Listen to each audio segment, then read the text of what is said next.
인생이 잘 풀리고 운이 열리는 얼굴이 되기 위해서는 반드시 이것을 알아야 합니다. 젊은 시절 아무리 부와 권세를 누렸어도 말년이 불행하면 의미가 없습니다. 젊어서 고생은 사서도 한다고 했지만 노년 시절 궁핍함은 인생에서 꼭 피해야 하는 세 가지 중 하나로 꼽히는데요. 특히 노년기에 오는 건강과 직결돼 있기 때문에 더욱 그렇습니다. 젊은 시절 한나라를 쥐락펴락하다시피 했으나 말년운이 좋지 않은 사례를 보면서 더욱 나의 말년운에 관심이 갑니다.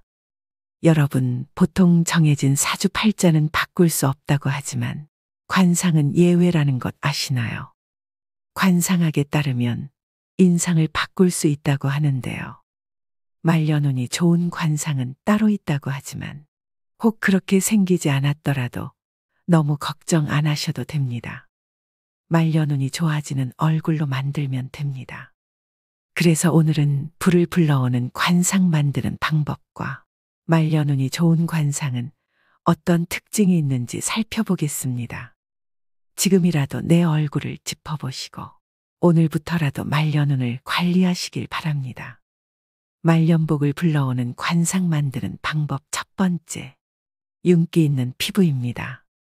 굳이 관상이 아니더라도 인상학적으로도 얼굴에 윤기가 있으면 훨씬 젊어 보인다고 하는데요. 얼굴이 푸석푸석하고 윤기가 없고 늘어지거나 피곤해 보인다면 사람들이 좋아할 리가 없겠죠.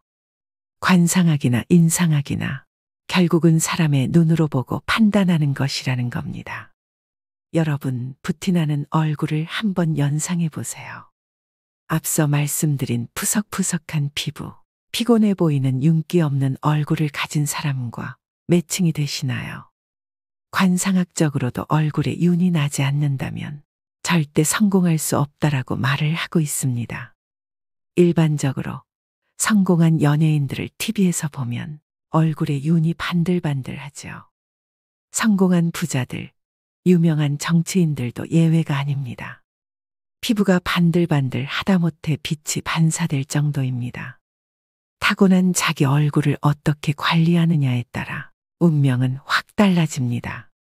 사람의 생김새는 취향에 따라 분명 차이가 납니다.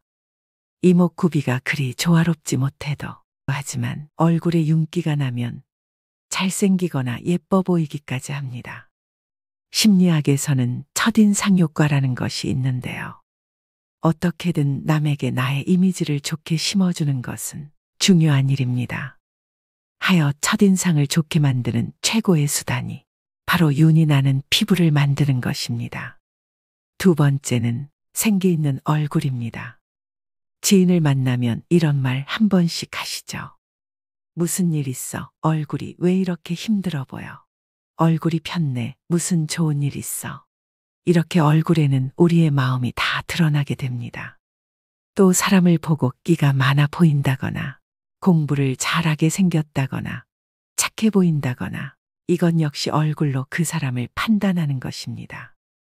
그렇다면 마음이 활기차고 자신감이 있다면 이 또한 얼굴에 반드시 나타나게 되겠죠. 이처럼 상학에서도 생기가 있는 얼굴, 사기가 있는 얼굴이라고 구분하는 것입니다. 항상 긍정적으로 모든 것을 좋게 보려고 생각하셔야 됩니다. 얼굴이 푹 사가 있는 사람과 친해지고 싶은 사람은 아마 없을 것입니다. 운은 항상 자신의 마음에 의해 만들어지고 이 마음은 좋은 운이 생성될 때 가장 먼저 얼굴에 나타난다 하여 상학에서는 운이 다해지는 사람, 운이 하강하는 사람, 죽음의 그림자가 드리워지는 사람은 미간과 이마, 광대가 탁해진다고 하고 운이 살아나고 번영할 사람은 그곳에서 빛이 난다고 합니다. 되도록 나쁜 마음을 떨쳐버리셔야 이렇게 얼굴에 생기가 생겨 여러분의 운이 트이게 되는 것입니다. 세 번째는 미간을 피셔야 합니다. 관상학에서 미간은 행운이 들어오는 통로라고 했습니다. 미간을 찡그리면 대문을 잠그는 것과 같아 행운이 들어오지를 못합니다. 미간에 주름이 있다면 아침에 일어나서 엄지손가락으로 미간을 문질러 펴줘야 합니다. 그러면 뭉쳐진 근육이 풀리면서 어느 순간 미간이 환하게 펴지게 됩니다. 또한 근본적으로 미간을 펴는 가장 좋은 방법은 웃는 것입니다. 긍정적인 생각과 좋은 행동을 하면 자연히 미간이 펴집니다. 사소한 일이라도 즐거움을 부여해 웃으셔야 됩니다. 또 항상 상대에게 은은한 미소를 띄우셔야 됩니다. 심리학적으로도 웃음을 띤 얼굴이 그렇지 않은 얼굴보다 호감도가 훨씬 뛰어나다고 수도 없이 발표되었는데요. 이것이 운을 얻는 최고의 수단입니다. 즉 미간을 펴야 인생도 펴집니다. 네 번째는 입꼬리를 올리셔야 됩니다. 입은 모든 물길이 모이는 바다이고 입술은 바닷물을 가두는 제방이라고 했습니다. 이런 제방은 물보다 높이가 높아야 합니다. 입꼬리가 위로 향하는 것은 제방이 물보다 높아 물이 넘쳐나지 않는 것과 같습니다. 반면 입꼬리가 처지면 제방이 터져 물이 넘쳐 흐르는 것과 같지요. 평소 좋은 생각을 하고 자주 웃으면 볼 근육이 발달해 양쪽 입꼬리가 위로 올라가게 돼 있습니다. 반면 부정적인 생각과 우울한 마음을 가지면 볼 근육 대신 이마와 미간에 부정적인 근육이 발달하게 됩니다. 따라서 입꼬리가 처지고 이마와 미간에 주름이 생겨 부정적인 사람이 됩니다. 입꼬리를 올리면 행운을 머금고 있어 행운이 빠져나가지 못하게 됩니다. 말년운을 부르는 관상 만드는 방법 4가지를 말씀드렸습니다. 관상학자들이 말하는 나쁜 운을 좋은 운으로 바꾸는 개운의 방법은 의외로 간단합니다. 항상 편안한 마음으로 사물을 긍정적으로 바라보고 생각하는 것. 그렇게 하루 이틀 정진하다 보면 나도 모르게 관상이 바뀌게 되고 결국 운명까지도 바뀌게 됩니다. 화와 복은 문이 따로 없으며 오직 사람이 스스로 불러들인다고 했습니다. 자신의 얼굴과 운명은 스스로 만들어 나가는 것입니다. 물론 처음에는 어렵겠지만 이를 습관화한다면 분명 좋은 운이 들어올 것이며 부귀와 공명 또한 얻게 될 것입니다. 이 작은 변화만으로도 여러분의 운은 좋아질 수 있다는 점을 명심하셔야 됩니다. 얼굴로 모든 것을 꿰뚫어보는 천재 관상가의 이야기를 다룬 영화 관상에서는 시종일관 얼굴 하나만으로 사람의 성격과 미래를 점쳤고 그것은 절대 빗나가지 않았습니다. 과연 내 관상은 어떨까? 평소 이런 궁금증을 가지시는 분들이 많을 거라고 생각되는데요. 관상학에서는 인간을 소우주로 봅니다. 그래서 겨우 눈, 코, 입이 들어가는 작은 얼굴 속에도 하늘, 땅, 별, 해 등을 의미하는 부위가 있습니다. 모든 것이 조화롭고 자연스러워야 세상이 잘 흘러가듯 얼굴도 각 부위가 조화롭고 자연스럽게 자리를 잡아야 좋은 관상인 것인데요. 그렇다면 복 있는 관상, 장수하는 관상은 무엇일까요? 먼저 이마입니다. 관상학에서 하늘을 뜻하는 것은 사람의 이마입니다. 그래서 이마가 훤하게 넓고 두상이 둥글면 하늘의 기운을 잘 받았다고 봅니다. 하늘의 기운은 조상의 음덕을 말합니다. 태어날 때부터 많은 것을 타고났다는 말입니다.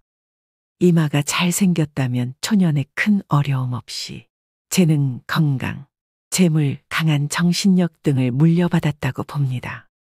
이마 가장자리의 생김새도 중요합니다. 이마의 가장자리를 조상의 복덕을 받는다고 하여 복덕궁이라고 부르는데 그 부위가 머리카락으로 덮이지 않고 훤하게 열려 있어야 좋은 관상이라고 말합니다. 다음은 눈입니다. 관상학에서는 왼쪽 눈을 해, 오른쪽 눈을 달이라고 봅니다. 눈이 지혜를 뜻하며 해처럼 밝게 빛나고 눈동자가 검으면 지혜로운 관상이라고 합니다. 만약 좋은 이마를 타고났어도 눈에 힘이 없고 흐리멍덩하다면 소용이 없습니다. 조상에게 좋은 음덕을 받았더라도 지혜가 없어 그것을 다 날리는 꼴인데요. 유력 인사들을 보면 하나같이 눈빛이 강하고 밝게 빛납니다. 또 눈과 눈썹은 멀수록 좋고 눈썹이 높으면 출세와 명예가 높아집니다. 눈썹이 지나면 체력이 좋으며 말년에 문서복과 부동산복이 늘어납니다. 또 눈썹이 좋으면 귀인의 도움을 받을 수 있으므로 어려움을 잘 극복하는 다복한 말년이 예상됩니다. 그 다음은 코입니다. 코는 산과 같습니다. 높은 산맥처럼 힘있게 우뚝 솟은 것이 좋습니다. 또한 오장육부를 상징하고 있기 때문에 실하고 풍대한 코가 좋은 코라고 보는데요. 장수하는 어르신을 보면 대부분 코가 큽니다. 코가 작다는 것은 오장육부가 약하게 태어났다는 뜻이고 수명이 짧을 수 있으므로 건강관리를 잘해야 합니다. 코가 크고 높으면 자존심이 강하고 스스로 무엇을 하고자 하는 욕구도 강합니다. 다음은 광대뼈입니다. 코가 산이라면 광대뼈는 바위를 뜻합니다. 덩그러니 우뚝 솟은 산은 모진 풍파를 맞지만 양옆에 바위가 있으면 덜한데요. 코가 자신이라면 광대뼈는 옆에서 도와줄 조력자입니다. 배우자, 가족, 친구, 이웃, 직장 동료 등을 의미합니다. 그래서 코 못지않게 광대뼈의 모습도 중요합니다. 관상학에서는 광대뼈를 광골이라고 하며 이 광골이 둥글고 앞으로 발달되어야 좋다고 봅니다. 만약 광대뼈가 옆으로 발달하면 코와 멀어지는 형상이어서 가까운 사람에게 배신을 당할 수 있습니다. 코가 높고 광대뼈도 적당하게 발달해야 가정도 편안하고 사업도 번창하는 좋은 관상입니다. 다음은 입입니다. 윗입술보다 아랫입술이 도톰하고 입이 크면 좋은 관상입니다. 입술이 도톰하고 뚜렷하면 말년운이 좋다고도 합니다. 입꼬리가 약간 올라가도 좋은 관상인데요. 이마가 의미하는 조상의 음덕을 그릇으로 고스란히 바치는 꼴이기 때문입니다. 올라간 입꼬리는 조상의 음덕을 말년까지 두고두고 누리는 것을 의미합니다. 인중이 길면 수명도 길고 말년이 편안하며 자손도 번성한다고 하는데요. 또한 인중이 길면 인내심도 강합니다. 인중이 좁고 짧고 얕은 사람은 그릇이 작고 이해심이 부족합니다. 말년의 기력이 약해져서 건강 관리를 잘해야 하고 자식과의 연이 적습니다. 만약 여러분들 중에 입이 빈약하다면 웃을 일이 없다고 하여도 꼭 많이 웃기를 바랍니다. 입은 중년과 말년의 모든 복을 담는 그릇이 되기 때문입니다. 다음은 턱입니다. 턱은 나의 인생을 떠받쳐주는 역할을 하고 재산을 모으고 축적하는 곳인데요. 땅 부자 중에는 턱이 잘 발달된 사람이 많습니다. 약간 각진 듯 둥근 턱이 좋은 턱으로 여겨집니다. 턱의 두께는 살이 많으면서 탄력이 있어야 좋고 턱 주위가 둥글어 마치 U자형처럼 풍만하고 여유 있게 보이는 턱이 좋은 턱입니다. 턱은 집터와 같기 때문에 좌우 아래가 넓고 크고 두껍고 단단할수록 좋습니다. 이런 턱은 노년의 풍요로운 삶을 영위할 수 있고 아랫사람들이 잘 따르게 됩니다. 관상학에서는 턱은 노복궁이라고 하며 주위 사람들이 나를 얼마나 믿고 따르고 도와주느냐를 보는 부분이기도 합니다. 따라서 턱이 넓고 크면 내가 부릴 수 있는 사람, 나를 따르는 사람이 많다는 의미가 됩니다. 즉 한마디로 아랫사람의 덕이 있고 자녀도 효도하게 됩니다. 반면 턱이 좁고 작으면서 약하면 내가 부릴 수 있는 사람, 나를 따르는 사람이 없어 어떤 일이든 나 혼자 해야 합니다. 또한 뺨 아래가 움푹 파였거나 뾰족하면 경제적 어려움을 겪으며 주위 사람들이 나에게서 멀어져 외로워집니다. 이마가 다소 어둡고 좁고 탁하더라도 코와 광대뼈 그리고 턱이 둥글게 잘 발달돼 있다면 유년기의 생활은 비록 어렵게 보내도 중년기 이후의 삶은 좋아집니다. 다음은 귀입니다. 귀는 크고 작고가 중요하지 않습니다. 윤곽이 뚜렷하고 뾰족하지 않은 둥근 귀, 두꺼운 귀를 좋은 귀로 봅니다. 귀의 윤곽이 뚜렷하다는 것은 그만큼 의지력도 강하다는 것을 나타냅니다.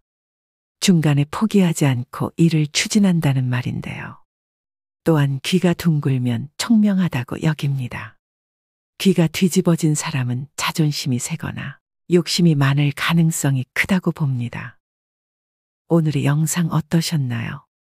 나이가 들어가면서 자신의 삶과 인품이 얼굴을 통해 나타나게 됩니다. 얼굴은 인생의 성적표입니다. 늙을수록 얼굴에 웃음이 그려져야 합니다. 그래야 좋지 않았던 인상도 좋은 관상으로 바뀔 수 있게 되는 것이죠. 나이 들어 얼굴에 짜증과 불만, 우울을 담고 있다면 여러분 인생의 낙제점을 모두에게 공개하는 것이 됩니다. 이만큼 살아왔으니 마음은 이만큼 넓어지고 따뜻해졌다는 것을 우리는 얼굴의 표정으로 말할 수 있어야 합니다. 오늘 말씀드린 말년복을 불러오는 관상 만드는 방법을 꼭 실천하셔서 먼 훗날 여러분의 얼굴에 그려질 모습들이 따뜻하고 넉넉하기를 바라봅니다. 사람의 운명을 과연 어떤 것이 갈라놓겠느냐고 생각할 수도 있지만 분명한 것은 아주 작고 사소한 무언가가 변화를 만들며 이 작은 변화만으로도 여러분의 운명은 좋아질 수 있음을 명심하시길 바랍니다. 오늘도 노후의 지혜와 함께 해주셔서 감사드립니다. 황금빛으로 무르익어가는 여러분의 지혜로운 인생을 언제나 응원합니다.